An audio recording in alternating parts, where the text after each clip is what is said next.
솜 1kg과 철 1kg 중 어느 것이 더 무거울까요?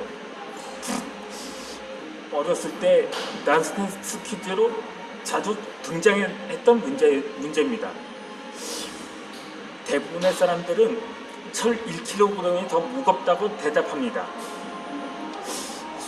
이 솜이건 철이건 모두 1kg이니까 당연히 무게는 같은데도 말입니다.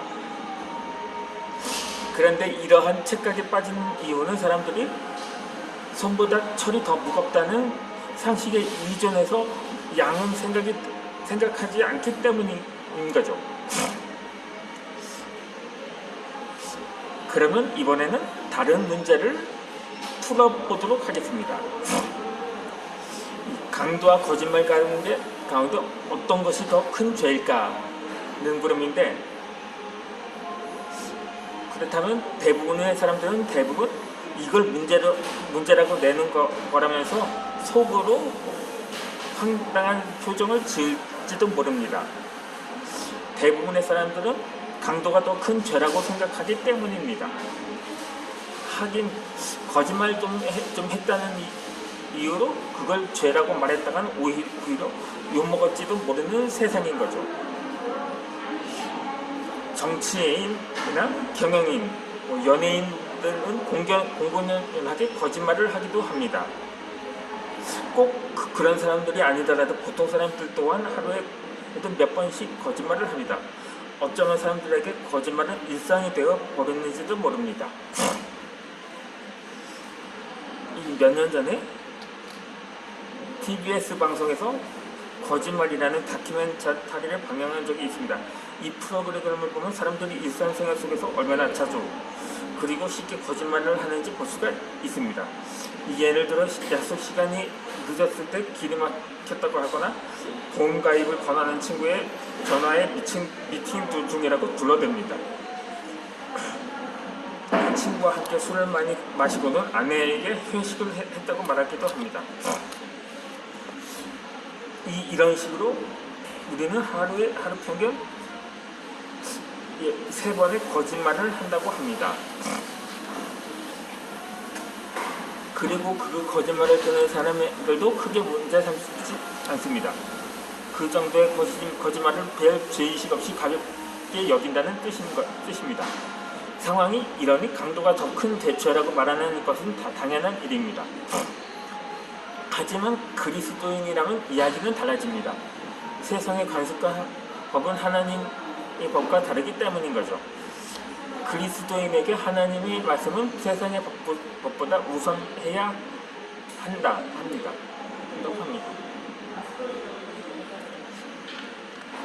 강도와 거짓말은 하나님 앞에서 모두 죄이기 때문입니다.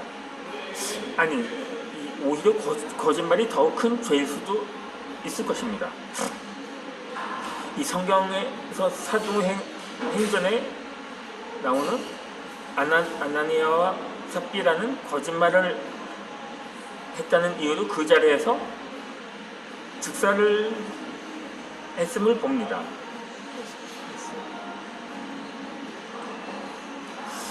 그러니까 이 아나니아와 삽비라보고는 자신들의 소유를 팔아 사도들 발 앞에 두었습니다. 당시 모든 물건을 통용했던 초대교회의 많은 사람들처럼 그렇게 실천을 했는데 왜 그랬을까요? 왜 결국 죽음을 맞았을까요? 하지만 이들은 막판에 꼼수를 벌였던 것입니다. 그 값에 얼마를 감춘 것이었죠. 그들은 사도들에게 거짓말을 했고 더 나아가 성령을 속이려고 했던 것입니다. 그래도 괜찮을 거라고, 아무도 모를 거라고 생각했을 것입니다. 하지만 예상을 빗나갔고 그 대가는 생각보다 훨씬 참혹했던 거죠. 그렇게 해서 그들은 사도들을 속일 수 있을 거라 생각을 했던 것입니다. 물론 그럴 수 있었습니다. 하지만 하나님을 속일 수 없었습니다. 우리가 일상생활 속에서 거짓말을 밥 먹듯이 할 수 있는 이유는 하나님의 임재하심을 인식하지 않고 살아가기 때문인 거죠. 교실에서 선생님이 있을 때와 없을 때를 보면 쉽게 알 수가 있습니다. 선생님이 없는 교실은 그야말로 난장판입니다. 하지만 선생님이 들어오시면 곧 조용해집니다. 이처럼 우리 삶에 하나님을 모실 때와 그렇지 않을 때에 우리의 행동은 확연히 차이가 나게 마련입니다. 내 모든 삶을 지켜보시고 나와 함께 하신다는 믿음이 있다면 말 한마디, 행동 하나하나에도 늘 그분을 주인으로 인식하며 행동을 하게 됩니다. 그러다 보니 세상 사람들이 별것 아닌 것처럼 행동하는 것들이 그리스도인들에게는 가슴이 찢어질 듯 아픈 데가 될 수 있습니다. 주변 사람들에게 돌아보지 않은 것도, 부모님에게 함부로 대하는 것도, 진례배를 걸은 것도 하나님께 죄송한 마음뿐입니다. 하지만 하나님을 자신의 삶의 주인으로 모시지 않고 사는 사람은 모든 것이 자기 마음대로입니다.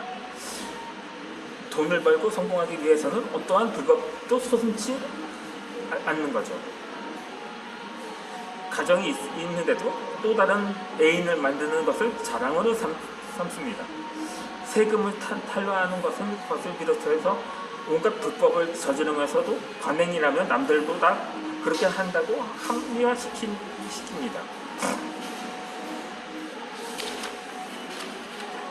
그들에게는 삶의 중심이 하나님이 아닌 돈과 명예이기 때문입니다. 왜 이런 일이 발생하는 것일까요? 그 이유는 죄에 대한 우리의 기준이 하나님과 성경이 아니라 현실적으로 우리를 지배하고 있는 세상의 법에 더 큰 영향을 받고 있기 때문입니다. 하나님보다 세상의 법이 더 우선순위에 있을 때 우리의 신앙생활을 어려움에 직면하게 됩니다. 문화와 관습의 법 체계가 다른 나라에서 살면서 우리나라에서 하던 방식 그대로 하면 안 되는 것처럼 말입니다. 제가 예전에 금요철회 예배 때 한 미국 유학을 다녀왔었던 한 장로님의 간증을 들은 적이 있었는데, 당시 추수감사절이라고 유학생 몇 명을 집으로 초대를 하셨다고 합니다.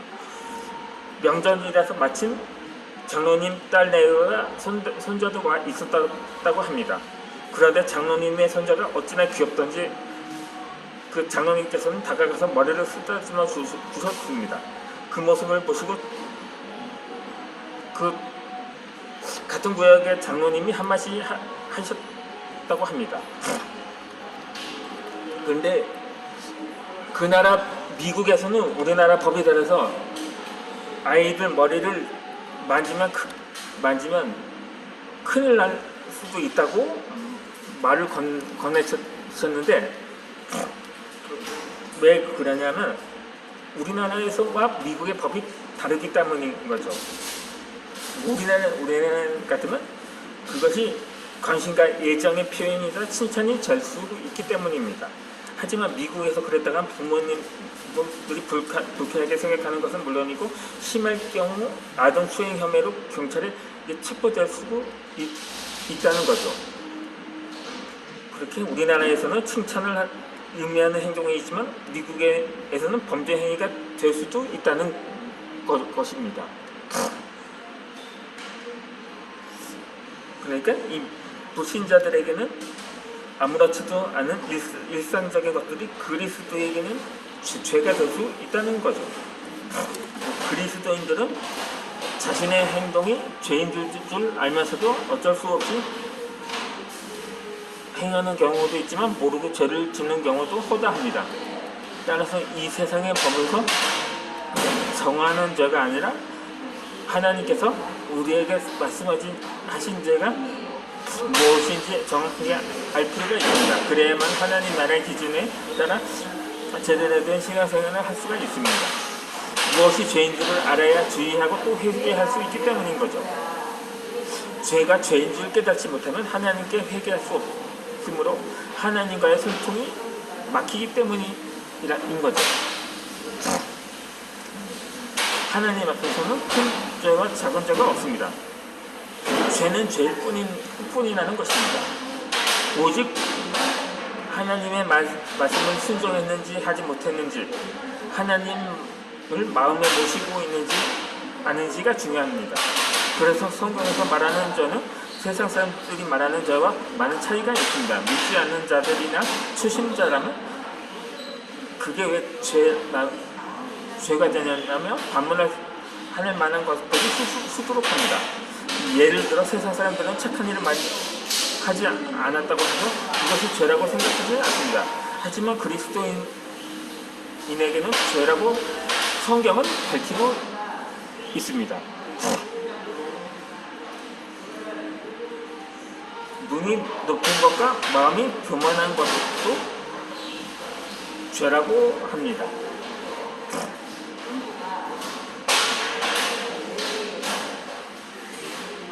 이 눈이 높은 것과 마음이 교만한 것과 악임이 형통한 것은 다 죄 때문이라고 말하고 있는 거죠.